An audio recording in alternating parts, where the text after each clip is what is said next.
லோகேஷ் கனகராஜுக்கு உளவியல் பரிசோதனை நடத்தணும்னு கேட்குறீங்க. தனி மனித தாக்குதல் மாதிரி இல்லையா அது? அவருக்கு உளவியல் பரிசோதனை நடத்தணும் அப்படிங்கிறது. ஒரு படம் எடுத்ததுக்காக ஒரு டைரக்டர் மேல அட்டெம்ப்ட் மர்டர் கேஸ் போடணும்னு கேட்கறது சரியா? ஏன் லோகேஷ் கனகராஜ் அவர் அக்கௌண்டபிள் ஆக்கணும் அப்படின்னு நினைக்கிறோம்னா, அவர் காட்டுறது ஃபுல்லுமே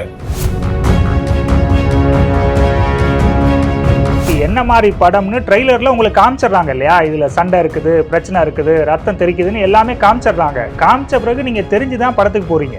அது ரைட் தான் சார்.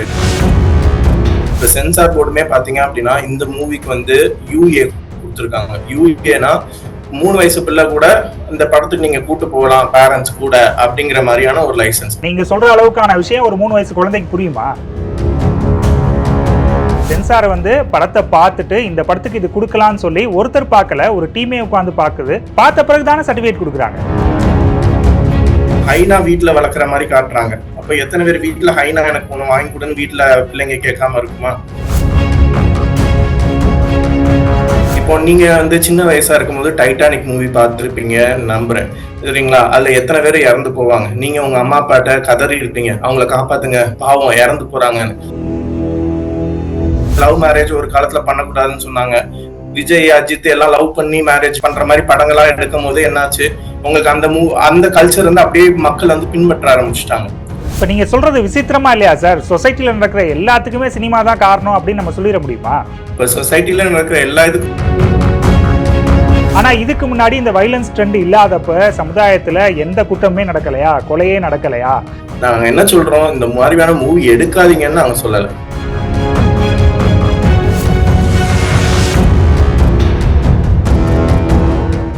ரெஃப்ளெக்ட் நேயர்களுக்கு வணக்கம். விக்ரம், லியோ திரைப்படங்களின் இயக்குனர் லோகேஷ் கனகராஜுக்கு உளவியல் பரிசோதனை நடத்த கோரி உயர்நீதிமன்ற மதுரை கிளையில் மனு தாக்கல் செய்த வழக்கறிஞர் திரு ராஜாமுருகன் அவர்கள் நம்மோடு இணைந்திருக்கிறார். அவரை சிறப்பு நேர்காணலுக்கு வரவேற்கலாம். வணக்கம் சார். வணக்கம் சார். எதுக்காக இந்த மனு? உங்க மனுவில் என்ன சொல்லியிருக்கீங்க? இப்போ இது பாத்தீங்க அப்படின்னா, நம்ம மதுரை ஹைகோர்ட்ல மனு போட்டிருக்கோம், பப்ளிக் இன்ட்ரெஸ்ட் லிட்டிகேஷன் சொல்லிட்டு. இப்போ இந்த மனு எதுக்கு என்னன்னு பாத்தீங்க அப்படின்னா, படம் பார்த்த எல்லாருமே ஃபீல் பண்ணியிருப்பாங்க ரொம்ப வயலன்ஸ் இருக்கு அப்படிங்கிறது.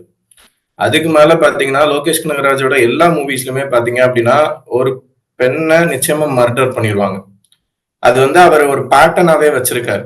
ஏன்னா அந்த மாதிரி ஒரு சென்டிமெண்டலா டச் பண்ணும்போது உங்களுக்கு வந்து சரி, அது மூவிக்கு உங்களுக்கு இஷ்யூ கிடையாது, பட் ரியல் லைஃப்ல நீங்க பாருங்க, உங்க வீட்டுல இருக்கிற ஒரு பெண் நபர், அது ஒரு அம்மாவா இருக்கலாம், இல்ல உங்க அக்கா, தங்கச்சி யாராவது இருக்கலாம், யாராவது ஒரு ஆள் கொல்லப்படும் போது அது ஒரு சொசைட்டில உங்களோட குடும்பத்துல எவ்வளவு ஒரு பெரிய ஒரு பாதிப்பை வந்து ஒரு இது பண்ணோம்னு சொல்லிட்டு அவர்கிட்டயுமே லோகேஷ் கனகராஜ் அவர்கிட்டயே நிறைய சேனல்ஸ் வந்து கேட்டிருக்காங்க, மீடியா கேட்டிருக்காங்க, ஏன் உங்க மூவில இவ்வளவு வயலன்ஸ் இருக்கு அப்படின்னு சொல்லிட்டு. அதுக்கு அவர் வந்து பதில் என்ன சொல்றாருன்னா, படமா பாருங்க அப்படின்னாலும் நம்மளோட கலாச்சாரமே பாத்தீங்க அப்படின்னா ஒவ்வொரு காலத்திலயுமே நம்ம வந்து படத்தை பார்த்துதான் ஒரு பொலிட்டிக்கல் லீடரை செலக்ட் பண்றதா இருக்கட்டும், இல்ல அப்படின்னா நம்ம வாழ்க்கையில ஒரு சாய்ஸை சூஸ் பண்றதுக்கா இருக்கட்டும், எல்லாமே வந்து நம்ம மூவிஸ் பார்த்து தான் எடுக்கிறோம். ஏற்கனவே பாத்தீங்கன்னா SJ சூர்யா எடுத்த நியூ படத்தை வந்து பேன் பண்ணியிருக்காங்க. அது ஏன் பேன் பண்ணாங்க? ஏன்னா அடல்ட் கண்டென்ட் ரொம்ப அதிகமா இருக்கு, மொராலிட்டி இல்லாம இருக்கு, ரொம்ப டபுள் மீனிங்கா இருக்கு, இந்த மாதிரியான ஒரு இதுலதான் வந்து பேன் பண்றாங்க. அப்போ இந்த மூவிலயுமே பாருங்க, இப்போ வந்து நிறைய கிரிமினல் கேசஸ் நிறைய வருது. யங்ஸ்டர்ஸ் வந்து ட்ரக்ஸ் வந்து டிரான்ஸ்ஃபர் பண்றாங்க, வச்சிருக்காங்க, கடத்துறாங்கன்னு சொல்லி, அது மாதிரி கொலை, மர்டர் நிறைய நடக்குது. ஸோ இதெல்லாம் பாத்தீங்க அப்படின்னா ஒரு பாட்டு ரெட்ரோ சாங் போட்டுட்டு நம்ம ஹாப்பியா ஒரு ஆளை கொல்லலாம் அப்படிங்கிற மாதிரியா தானே வருது. நீங்க ஒரு குற்றச்செயலை நீங்க வந்து பெரிய லெவல்ல, ஏன்னா அவரோட வீடியோஸா இருக்கட்டும், இன்டர்வியூஸா இருக்கட்டும், மூவிஸ் எல்லாம் பாக்ஸ் ஆஃபீஸ் ஹிட், உங்களுக்கு எவ்வளவு பேர் பாக்குறாங்க. அப்போ அவரை மாதிரி ஆகணும்னு எத்தனை பேருக்கு ஒரு ஏக்கம் இருக்கும். இப்ப அவர் இந்த மாதிரி பண்ணலாம்னு சொல்றாரு அப்படிங்கும் போது இதெல்லாம் சரி நம்மளும் பண்ணலாம். இப்ப யாரையாவது பாட்டை போட்டு கொன்னா அதுக்கான பின்விளைவுகள் எவ்வளவு மோசமானது, எவ்வளவு வருஷம் அவங்க ஜெயில இருக்கணும், இல்லைன்னா வாழ்க்கையே போயிடும். ஆனா இதுல வந்து ரொம்ப சிம்பிளா காட்டுறாங்க. ஏன் இந்த படத்துல தான் காட்டுறாங்களா, மற்ற படத்துலயும் காட்டலையான்னு நீங்க கேட்கலாம். ஆனா இந்த மூவி ஃபுல் அண்ட் ஃபுல்லுமே வயலன்ஸ் தான் உங்களுக்கு. இது மட்டும் இல்ல, இன்னும் நிறைய விஷயங்கள் வந்து அவர் வந்து இந்த மூவி வழியா சொல்றாரு. நீங்க ஒரு ஊர்ல குற்றம் செஞ்சுட்டு வேற ஊர்ல போய் வேற ஸ்டேட்ல போய் இருந்துக்கலாம், ஏன்னா அங்க இங்க இருக்கிற இது வந்து ப்ராப்பரா கனெக்டட் இல்ல அப்படிங்கறதுனால அப்படி சொல்றது, பேரை மாத்திக்கலாம், அது மாதிரி ரிலீஜியஸ் சிம்பிள்ஸ் நிறைய இடத்துல யூஸ் பண்றாங்க. அவர் கிறிஸ்டினாவோ இல்லைன்னா ஹிந்து நிறைய மூவிஸ்ல. அப்போ உங்களுக்கு என்ன வரும், அந்த மதத்தை பார்த்தாங்கனாலே அவங்க வந்து இப்படிதான் இருப்பாங்க, கெட்டவங்க, ஒரு இதுதான் வரும். அது மட்டும் இல்ல, நிறைய கன்ஸ், இந்த என்ன சொல்லலாம், ஹைனா வீட்டுல வளர்க்குற மாதிரி காட்டுறாங்க. அப்ப எத்தனை பேர் வீட்டுல ஹைனா எனக்கு ஒண்ணு வாங்கி கொடுன்னு வீட்டுல பிள்ளைங்க கேட்காம இருக்குமா? ஈகிள் எனக்கு வாங்கி கொடுன்னு கேட்காம இருப்பாங்களா? அதெல்லாம் பாசமா இருக்கிற மாதிரி காட்டுறாங்க. நிஜத்துல வளர்க்க முடியுமா? போலீஸ் கண்ட்ரோல்ல நம்ம ஒரு ஆளை மட்டும் ஃப்ரெண்ட் ஆக்கி வச்சுட்டோம் அப்படின்னா நமக்கு எல்லாமே நடந்துரும், அவங்களே எல்லாமே பார்த்துருவாங்க, கேஸை க்ளோஸ் பண்ணிடுவாங்க, அப்படிங்கிற மாதிரியான தப்பான நிறைய விஷயங்கள். அதாவது இது நிறைய படங்கள்ல சொன்னாலும் அது காமெடியான விஷயங்களா இல்லைன்னா சில மேட்டர்ஸை மட்டும் இது பண்ணுவாங்க. பட் இங்க பாத்தீங்க அப்படின்னா இப்படி ஒரு சூப்பர் ஸ்டாருக்கு அடுத்த ஒரு ஸ்டேஜ் இளைய தளபதின்னு நம்ம சொல்றோம் விஜய். அப்ப அவர் பண்றது, படத்துல காட்டுறது எல்லாமே யங்ஸ்டர்ஸ் வந்து ஃபாலோ பண்ணுவாங்க. ஏன் உங்களோட லைஃப்லயுமே நீங்களே பார்த்திருப்பீங்க. நீங்க இருக்கும்போது எந்த ஹீரோஸ் எல்லாம் பார்த்து, ஹீரோயின்ஸ் எல்லாம் பார்த்து வளர்ந்தீங்களோ உங்களுக்கு அதெல்லாம் வந்து நீங்களும் பண்ணணும்னு நினைச்சிருப்பீங்க. ஸோ அதுதான் வந்து இப்ப இருக்கிற ஜென்ரேஷனுமே பாத்தீங்கன்னா பெரிய லெவல்ல அஃபெக்ட் ஆறாங்க நிஜமாவே. இப்போ டிவோர்ஸ் அதிகமாகுது, கிரைம் அதிகமா இருக்கு. இந்த மாதிரிலாம் யாரையாவது கொலை பண்ணிட்டு உள்ள போனாங்கன்னா என்னத்துக்கு ஆகும்? ஸோ அப்படிங்கும் போது இது ஒரு யாராவது ஒரு ஆள் கொஸ்டின் பண்ணணும், செக் அண்ட் பேலன்சஸ் இருக்கணும். ஸோ அப்படிங்கும் போது எனக்கு மூவி பார்த்த உடனே எனக்கு அதுதான் ஃபீல் ஆச்சு. நாங்க 1 மந்த்க்கு முன்னாடியே பெட்டிஷன் ரெடி பண்ணி உள்ள கொடுத்தோம். அது ஆனா இன்னைக்குதான் லிஸ்ட் ஆயிருக்கு ஹைகோர்ட்லயே. சார், இப்போ சினிமாவில் வந்து ஒவ்வொரு சமயம் ஒரு ட்ரெண்ட் இருக்கும். சில நேரம் பார்த்தீங்கன்னா காதல் படங்களாக இருக்கும், கல்லூரி கால காதலாக வரும், அப்புறம் பள்ளிக்கால காதலாக வரும், அப்புறம் குடும்பம் சம்மந்தமான படமாக வரும், காமெடி படம் வரும். அந்த மாதிரி இப்போ ட்ரெண்டில் வந்து இப்போ கொஞ்சம் முன்னாடி பேய் படம் இருந்தது, இப்போ அடுத்து வைலன்ஸ் ட்ரெண்டு போகுது. அதுக்காகவே ஒரு படத்தை வந்து இவ்வளோ பகுப்பாய்வு செஞ்சு இவ்வளோ கூர்மையாக பார்க்கணுமா? சில விஷயங்கள் ரொம்ப டிப்பிக்கலா எக்ஸ்ட்ரீமா இருக்கு. அப்போ அந்த மாதிரி மேட்டர்ஸ் வந்து இப்ப சென்சார் போர்டுமே பாத்தீங்க அப்படின்னா இந்த மூவிக்கு வந்து யூஏ கொடுத்துருக்காங்க. யூஏனா 3 வயசு பிள்ளை கூட இந்த படத்துக்கு நீங்க கூட்டு போகலாம் பேரண்ட்ஸ் கூட, அப்படிங்கிற மாதிரியான ஒரு லைசன்ஸ். நீங்க சொல்ற அளவுக்கான விஷயம் ஒரு 3 வயசு குழந்தைக்கு புரியுமா? இப்போ நீங்க வந்து சின்ன வயசா இருக்கும்போது டைட்டானிக் மூவி பார்த்துருப்பீங்க நம்புறேன், சரிங்களா? அதுல எத்தனை பேர் இறந்து போவாங்க. நீங்க உங்க அம்மா அப்பாட்ட கதறி இருப்பீங்க, அவங்கள காப்பாத்துங்க, பாவம் இறந்து போறாங்கன்னு. ஸோ சேம் அந்த பிள்ளை வந்து அதை பார்க்கும்போது புரியுதோ இல்லையோ அட்லீஸ்ட் அந்த எல்லாமே மனசுல பதியும். சின்ன வயசுல என்ன அவங்க பாக்குறாங்களோ, நீங்களே யோசிச்சு பாருங்க. சின்ன வயசுல நீங்க பார்த்த மூவிஸ் எல்லாமே உங்களுக்கு நிறைய வந்து பாதிப்புகள் வந்து உங்க பிரெயின்ல வந்து, ஏன்னா அப்பதான் க்ரோத் ஆகுது பிரெயின் எல்லாமே. இப்ப பாத்தீங்கன்னா யூஏ கூட கொடுத்துருக்க கூடாதுன்னு நான் சொல்றேன். அடல்ட்டுங்க தான் பார்த்தாங்கன்னா சரி இதெல்லாம் சும்மா மூவி அப்படிங்கிற ஒரு ரியல் சினாரியோன்னு நினைப்பாங்க. இதெல்லாம் சும்மா மூவியா பார்க்கலாம். உங்களுக்கு பாத்தீங்கன்னா ஏன் அவங்க யூஏ வந்து டார்கெட் பண்ணி வாங்குறாங்க யோசிச்சு பாருங்க. ஏன்னா அப்பதான் எல்லா ஃபேமிலியோட வருவாங்க, அவங்களுக்கு சேல்ஸ் அதிகமாகும், இன்னும் வந்து கமர்ஷியலா மூவி போகும்னு சொல்லிட்டு. சென்சார் வந்து படத்தை பார்த்துட்டு இந்த படத்துக்கு இது கொடுக்கலாம்னு சொல்லி ஒருத்தர் பார்க்கல, ஒரு டீமே உட்காந்து பார்க்குது. பார்த்த பிறகு தானே சர்டிஃபிகேட் கொடுக்குறாங்க. இப்ப நாங்க அதுதான் நான் என்ன சொல்றேன் அப்படின்னா, இந்த மூவிய லேமேன், நீங்க சும்மா ரோட்ல போறவன பார்த்து நீங்க கேளுங்க, இந்த மூவி வந்து சின்ன குழந்தைங்களுக்கு அஃபெக்ட் ஆகுமா ஆகாதானா கிளியரா சொல்லுவான். இவ்வளவு வயலன்ஸ் இருக்கு, இதுக்கெல்லாம் எப்படி யூஏ சர்டிபிகேட் கொடுத்தீங்கன்னா அவனே சொல்லுவான். ஆனா எப்படி சென்சார் போர்ட்ல இருக்கிறவங்க இத போய் யூஏன்னு சர்டிஃபை பண்ணாங்கன்னு அது என்ன சொல்லலாம்? அப்போ பணம் வாங்கியிருக்காங்க, வாங்கிட்டு தான் சர்டிஃபை பண்ணியிருக்காங்கிறது ரொம்ப கிளியராவே தெரியுது. நம்ம அதனாலதான் இந்த மூவியோட சர்டிபிகேஷனுமே கூட ரிவோக் பண்ணணும்னு சொல்லி நம்ம கேட்கிறோம் இந்த மனுல. குற்றங்கள் வந்து சும்மா நடக்கிறது இல்ல, ஏதோ ஒரு இதை பார்த்து இன்ஸ்பயர் ஆகி தான் குற்றங்கள் நடக்குது. இவர் இந்த மாதிரி ஒரு மூவி எடுக்கும் போது நம்ம ஒரு கேங்ஸ்டர் ஆகலாம், இல்ல கேங்ஸ்டர்ல நம்மளும் ஒரு ஆளா இருக்கலாம் அப்படிங்கும் போது எவ்வளவு பேர் இன்ஸ்பயர் ஆகி எப்படி எல்லாம் போவாங்க அப்படிங்கிற பெரிய இம்பாக்ட் வந்து சொசைட்டில கிரியேட் பண்ணும். அதுவும் அடுத்த பொலிட்டீஷியன்ஸா வர ஆட்கள் எல்லாரையுமே ஹீரோவா போட்டு இவர் ஃபர்தரா எடுக்கும் போது பாத்தீங்க அப்படின்னா அது வந்து பெரிய லெவல்ல சொசைட்டில தாக்கத்தை கொடுக்கும் நிச்சயமா. ஏன்னா நீங்களே ஒவ்வொரு ஜென்ரேஷன் பாருங்க, லவ் மேரேஜ் ஒரு காலத்துல பண்ணக்கூடாதுன்னு சொன்னாங்க. விஜய் அஜித் எல்லாம் லவ் பண்ணி மேரேஜ் பண்ற மாதிரி படங்களா எடுக்கும் போது என்னாச்சு, உங்களுக்கு அந்த கல்ச்சர் வந்து அப்படியே மக்கள் வந்து பின்பற்ற ஆரம்பிச்சுட்டாங்க. அதுக்கப்புறம் கருப்பா இருக்கிற பொண்ணுங்களெல்லாம் நான் பார்க்க மாட்டேன், வெள்ளையா இருக்கிற பொண்ணுங்களெல்லாம் பார்ப்போம் அப்படிங்கிற மாதிரி மூவிஸ்ல எல்லாமே வெள்ளையா பொண்ணா வந்து, ஏன்னா அப்படி ஒரு டிமாண்ட் வரும். அடுத்தது ஒரு படிக்காத பையன் இல்லைன்னா ஏழை பையனை பணக்கார பொண்ணு விரும்பும், அந்த மாதிரி மூவிஸா எடுத்தாங்க. அப்ப அது வந்து ட்ரெண்ட் ஆயிருச்சு. உடனே சொசைட்டில எல்லாருமே அப்படி லவ் பண்ண ஆரம்பிச்சாங்க. ஸோ இது எல்லாமே வந்து ஏத்துக்கலாம் அத. ஆனா பட் இது வயலன்ஸ். நீங்க வந்து கத்தி வச்சு குத்துனீங்க, கொன்னீங்க அப்படின்னா உங்க மேல கேஸ் ஆச்சுன்னா நீங்க உங்களுக்கு லைஃப் டைம் போயிடும், ஜெயில உங்களுக்கு டைம் ஸ்பெண்ட் பண்ண வேண்டியதுதான். ஸோ இது வந்து எத்தனை பேர் புரிஞ்சுக்குவாங்க, எவ்வளவுக்கு பேருக்கு மெச்சூரிட்டி இருக்கும் அப்படிங்கிறது அதாவது எல்லா மூவிஸ்லயும் வயலன்ஸ் இருக்கும், பட் வந்து கடைசியா கிளைமேக்ஸ்லன்னு வைப்பாங்க. இங்க movie full and full frame to frame violence தான். இப்ப நீங்க சொல்றது விசித்திரமா இல்லையா சார்? சொசைட்டில நடக்கிற எல்லாத்துக்குமே சினிமா தான் காரணம் அப்படின்னு நம்ம சொல்லிட முடியுமா?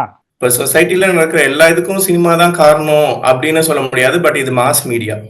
ஸோ மாஸ் அளவான மக்களை போய் சென்றடையுது. ஸோ அப்படிங்கிற பட்சத்துல நமக்கு ஒரு ரெஸ்பான்சிபிள் இருக்கு. நம்ம ஒரு மூவி கொடுக்குறோம் அப்படின்னா அது அட்லீஸ்ட் வந்து ஒன்னு அடல்ட்னு சொல்லி சர்டிபிகேட் வாங்கியிருக்கலாம், அவங்க யூஏன்னு வாங்கியிருக்க கூடாது. அவங்க அடல்ட்னு கூட வாங்காம என்ன சொல்லலாம், யூஎன் வாங்கி அவங்களோட பிசினஸ் கமர்ஷியல்ஸ் தான் பாக்குறாங்க. இதுல வந்து எதுவுமே எஜுகேட்டிங்கா பீப்புளுக்கு பாக்குறதுனால என்ன ஒரு எஜுகேட்டிங்கா இருக்குன்னு எனக்கு எதுவுமே தெரியல. நீங்க சொல்லுங்க, என்டர்டைனிங்கா இருக்குன்னா ஒரு ஆளை கொலை பண்றது என்டர்டைனிங் அப்படின்னுங்கன்னா அது எந்த அளவுக்குன்னு தெரியல. அப்போ ஊர்ல இருக்கவங்க எல்லாரும் வெட்டிட்டு சாவாங்க, அதுக்கு மேல உங்க வீட்டுல இருக்க லேடிஸ கொள்வாங்க, அப்போ நீங்க சஃபர் ஆவீங்க. ஸோ இதுதான் ஆக்சுவலா இது எஜுகேட் பண்ணுது.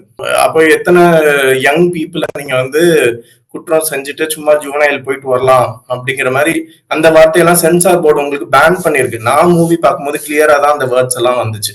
அந்த வேர்டு, அதுக்கப்புறம் அவர் சொல்லுவாரு அந்த வேர்ட்ஸ் எல்லாம் கூட பேன் பண்ணிருக்காங்க சென்சார் போர்டு. எல்லா வேர்ட்ஸுமே நம்மளும் படம் பார்க்கும்போது கேட்டோம், எல்லா சீன்ஸ்லயுமே வரதான் செஞ்சது. பேன் பண்ண வேர்ட்ஸ் எல்லாம் எதுவுமே வந்து அவங்க வந்து ரிமூவ்லாம் பண்ணவே இல்லை. நம்ம வந்து என்னன்னா இது வந்து ரியல் கன்சர்ன் தான். எனக்கு ஒன்றும் வந்து இதுல மணி ஓரியன்ட் எதுவுமே கிடையாது. ஆக்சுவலா நாங்க மூவி பார்க்கும்போது எவ்வளவு நம்ம சண்டே மூவி பார்க்க போவோம். எதுக்கு போவோம்? ஒரு என்டர்டைனிங்கா மனசு கொஞ்சம் ரெஃப்ரெஷிங் ஆனோம்னு சொல்லி தான் போவோம். பட் நம்ம இந்த மூவி பார்த்ததுக்கு அப்புறம் எவ்வளவு ஹார்ம்ஃபுல்லா இருக்கு, டாக்ஸிக்கா இருக்கு அப்படிங்கிறது தான் நமக்கு வந்து ஒரு ஃபீல் ஆகும். தவிர ஒண்ணுமே எஜுகேட்டிங்கா இருக்காது, என்டர்டைனிங்கா எதுவுமே கிடையாது இந்த மூவில. சார் நீங்க சொல்றீங்க நான் ஒரு என்டர்டைன்மெண்ட்டுக்காக படத்துக்கு போனேன்னு. இது என்ன மாதிரி படம்னு ட்ரெய்லர்ல உங்களுக்கு காமிச்சிடுறாங்க இல்லையா? இதுல சண்டை இருக்குது, பிரச்சனை இருக்குது, ரத்தம் தெரிக்குதுன்னு எல்லாமே காமிச்சிடுறாங்க. காமிச்ச பிறகு நீங்க தெரிஞ்சுதான் படத்துக்கு போறீங்க. உங்களை வந்து முன்னாடி மாதிரி வந்து இப்போ டிஜிட்டல் மீடியா இல்லை அப்படின்னா அது என்ன படம்னே தெரியாது, ட்ரெய்லரும் நிறையா பார்க்க முடியாது. ஆனால் இப்போ வந்து ப்ரொமோஷன்லே அந்த ஃபர்ஸ்ட் லுக்கில் ஆரம்பித்து டைட்டிலில் ஆரம்பித்து ஆடியோ லான்ச் வரைக்கும் எல்லாத்தையும் தெளிவாக சொல்லிடுறாங்க. ஸோ எல்லாம் தெரிஞ்சு தான் நம்ம படம் பார்க்க போகிறோம். அது ரைட் தான் சார். இப்போ நம்ம மூவி பார்த்ததுக்கு அப்புறம் தான் நமக்கு, இப்போ வந்து நீங்க ஒரு நார்மல் பர்சன் சரிங்களா, நீங்க என்ன படிச்சிருப்பீங்க, உங்களோட நாலேஜ்க்கு உங்களுக்கு இந்த மூவி எப்படி தெரியும், இதே மாதிரி நிறைய பேர் இருப்பாங்க, லேமன் பீப்புள், இந்த மாதிரி எல்லாம் எவ்வளவோ பேர் இருக்காங்க. இப்போ நாங்க வந்து ஒரு அட்வொகேட்டா நாங்க இத மூவி பார்க்கும்போது பாத்தீங்கன்னா எவ்வளவு கிரைம்ஸ் வந்து இதுல வந்து எக்ஸ்போஸ் பண்றாங்க. டே டு டே லைஃப்ல நாங்க நிறைய கேசஸ் பாக்குறோம். ஸோ பீப்புள் எப்படி அஃபெக்ட் ஆகிட்டு வராங்க அப்படிங்கறத நம்ம டெய்லி பார்க்கும்போது எதனால அவங்க அஃபெக்ட் ஆறாங்க, எதனால அவன் இந்த மாதிரி தப்பு செஞ்சிருக்கான், இல்லைன்னா எதனால அவனுக்கு மோட்டிவேட் ஆச்சுன்னா இந்த மாதிரியான மூவிஸ் தான். நாங்களும் நிறைய மூவிஸ் பார்த்திருக்கோம். எந்த மூவியும் நாங்க வந்து அதுக்கு இந்த மாதிரி போடல. பட் இந்த மூவி ஸ்பெஷலா அவரோட, நீங்க லோகேஷ் கனகராஜ் அவரோட ஆட்டிடியூடும் நீங்க எல்லாமே பேட்டர்ன் செக் பண்ணுங்க, அவ்வளவுதான். நாங்க எல்லாமே ஓப்பனா இருக்கு. கைதி மூவியா இருக்கட்டும், நான் பார்த்தது கைதி மூவி தான் பார்த்தேன், அடுத்தது இந்த மூவி தான் பார்த்தேன். வேற மூவிஸ் அவர் விக்ரம் மூவி எல்லாம் நான் பார்க்கல. பட் பேட்டர்ன் இருக்கு. ஒரு பொண்ணை ஷுவரா மர்டர் பண்றாங்க. ஸோ இது என்ன கல்ச்சர், என்ன கலாச்சாரம் நீங்க என்கரேஜ் பண்றீங்களா அப்படிங்கிறது தான் நம்ம பார்க்க வேண்டியிருக்கு. இல்லை சார், எனக்கு இதில் 2 கேள்வி இருக்குது சார். இப்போ வந்து வைலன்ஸான படங்கள்லாம் அதிகமாக வருதுன்னு வச்சுக்குவோம், அதில் லோகேஷோட படங்களும் இருக்குது அப்படின்னு வச்சுக்குவோம். ஆனால் இதுக்கு முன்னாடி இந்த வைலன்ஸ் ட்ரெண்ட் இல்லாதப்போ சமுதாயத்தில் எந்த குற்றமே நடக்கலையா, கொலையே நடக்கலையா அப்படிங்கிற கேள்வி வருது. அதே மாதிரி நான் இன்னொன்று சொல்கிறேன், நான் ஒரு ரிப்போர்ட்டராக நிறைய விஷயங்களை ரிப்போர்ட் பண்ணியிருக்கிறேன் சார். சினிமாவில் கற்பனை கூட பண்ண முடியாத அளவுக்கான கிரைம்ஸ்லாம் நிஜத்தில் நடந்திருக்குது. அதில் இம்ப்ரெஸ் ஆகி தான் சில இது சினிமா வருது. பட் நீங்கள் சொல்கிறதும் ஒரு பாயிண்ட் இருக்குது. சினிமாவில் இருக்கக்கூடிய சில விஷயங்கள் நிஜ வாழ்க்கையிலையும் சில பேர் ட்ரை பண்ணியிருக்கிறாங்க. அது நல்ல விஷயமாகவும் இருந்திருக்கு, கெட்ட விஷயமாகவும் இருந்திருக்கு. அப்படி இருக்கும்போது அதை எடுத்துக்கிற ஆளை பொறுத்தது தானே. இப்போ நீங்க சொல்றபடி பார்க்கும்போது ஒரு திருடன் இருக்கான், ஒரு 2 வீட்டுல திருடுவான், அவன் சிக்கிக்க மாட்டான். அவன் என்ன நினைப்பான், பரவாயில்ல பைசா கிடைக்குது, இன்னும் 10 வீடா பார்ப்போம், அடுத்தது 20 வீடா பார்ப்போம்னு போவோம். சேம் பாத்தீங்க அப்படின்னா லோகேஷ் கனகராஜ் இப்ப இத்தனை மூவி எடுத்திருக்காரு சரிங்களா. வயலன்ஸ் வந்து எல்லா மூவிஸ்லயுமே இருந்துச்சு. பட் ஸ்டில் சில இந்த மூவில பீக் அட்டைன் ஆயிடுச்சு. இன்னும் அவர் வந்து 7 மூவிஸ் எடுக்க போறாரு சீரீஸ் அப்படின்னு அவர் தான் சொல்லியிருக்காரு. அப்படிங்கும் போது அதுல இன்னும் எந்த அளவுக்கு வயலன்ஸ் இருக்க போகுது, இது இன்னும் பீப்புள் கிட்ட என்ன ஒரு தாக்கத்தை, தின்பத்தை கொடுக்க போகுது. இதனால பீப்புள், இப்போ நானும் நீங்களும் இங்க இருக்கோம். அந்த காலத்துல நீங்க வீட்டை விட்டு வெளியே போறீங்க அப்படின்னா எங்க ரவுடிசம் நடக்கும், எங்க பாம்பு பிளாஸ்ட் இருக்கும்னு ஒரு காலத்துல பயந்த காலமும் உண்டு. வீட்டை விட்டு பிள்ளைங்க எல்லாம் வெளியே அனுப்ப மாட்டாங்க. அதுக்கப்புறம் ஓரளவுக்கு எல்லா கவர்மெண்ட் எல்லாம் வந்துருச்சு, போலீஸ் எல்லாம் வந்துருச்சு, ஆன்லைன் டெக்னாலஜி வந்துருச்சு, ஸோ பிள்ளைங்களை வெளியே அனுப்பலாம், சேஃபா வந்துருவாங்க அப்படின்னு இருக்கும். இப்ப இருக்கிற இந்த மாதிரியான மூவிஸை பார்த்துட்டு எந்த பிள்ளைங்களை வெளியே அனுப்பணும்னு தோணும்?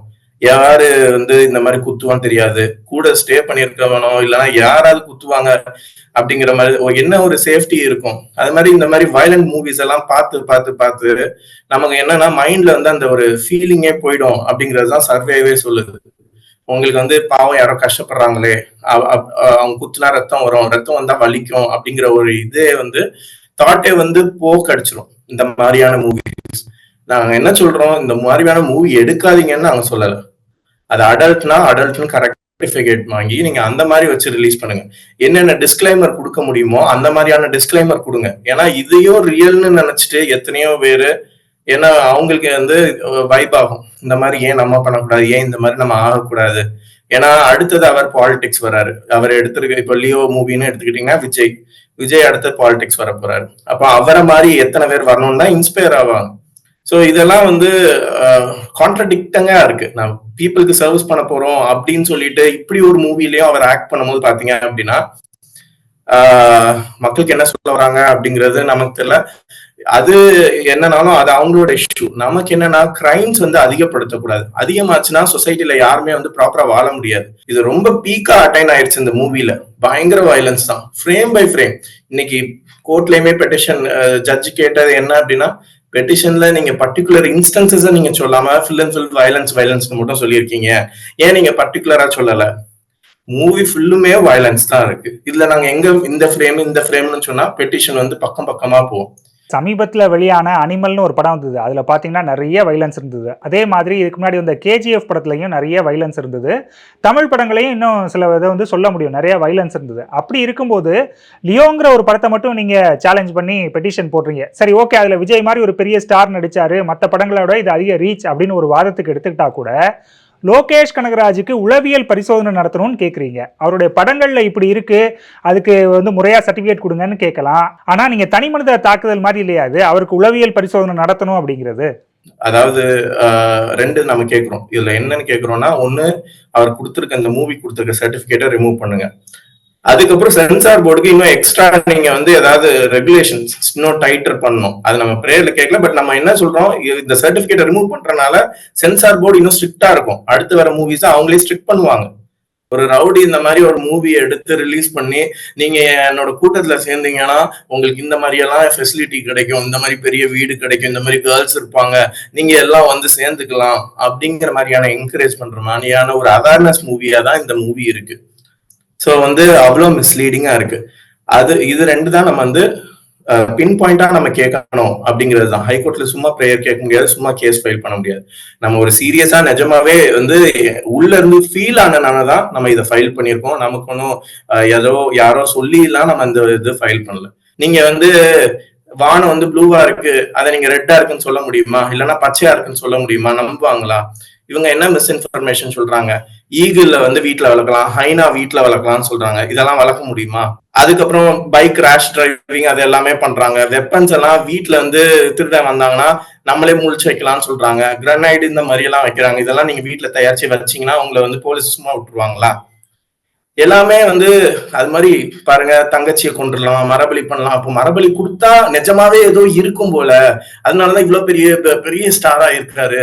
அப்ப நம்மளும் அந்த மாதிரி மரபலி கொடுக்குற பிராக்டிஸை ஏன் திரும்பி கொண்டு வரக்கூடாது அப்படின்னு கூட சிலருக்கு தோணலாம்.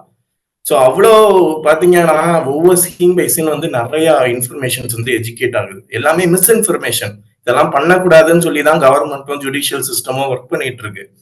பட் அதெல்லாம் திரும்பி இவங்க என்கரேஜ் பண்றாங்கும் போதுதான் நம்ம கஷ்டமா இருக்கு. இதனால எத்தனை கேஸ் திரும்பி வரப்போகுது அப்படிங்கிறது தான் எங்களுக்கு வந்து அஃப்ரைடா இருக்கு. ஒரு அக்கௌண்டபிள் வைக்கணும், செக்ஸ் அண்ட் பேலன்ஸ். இப்ப நம்ம இப்ப பாக்குறோம், இப்பவே நம்ம அவங்களை அக்கௌண்டபிள் ஆக்கணும்னா அடுத்து இந்த மாதிரி ரொம்ப ஹையா மூவி எடுக்காம அவங்க வந்து ஏன் அவங்களுக்கு டேலண்ட் இருக்குன்னா ஏன் why not take good movies? Sir, இப்போ நீங்க இயக்குனர் திரு லோகேஷ் கனகராஜ் மேல பல்வேறு செக்ஷன்ல வழக்கு பதிவு பண்ணணும்னு கேட்குறீங்க. அதுல ரொம்ப முக்கியமானது 307 அட்டெம்ப்ட் மர்டர்ல அவர் மேல கேஸ் போடணும் அப்படின்னு கேட்குறீங்க. இப்போ உங்களுக்கே தெரியும், சமுதாயத்தில் நடக்கக்கூடிய பல குற்றங்கள், குடும்ப வன்முறைகளுக்கு மதுதான் காரணம் அப்படிங்கிறதும், அதை யார் விற்கிறாங்க அப்படிங்கிறதும். அப்படிலாம் இருக்கும்போது ஒரு படம் எடுத்ததுக்காக ஒரு டைரக்டர் மேல அட்டெம்ப்ட் மர்டர் கேஸ் போடணும்னு கேட்கறது சரியா?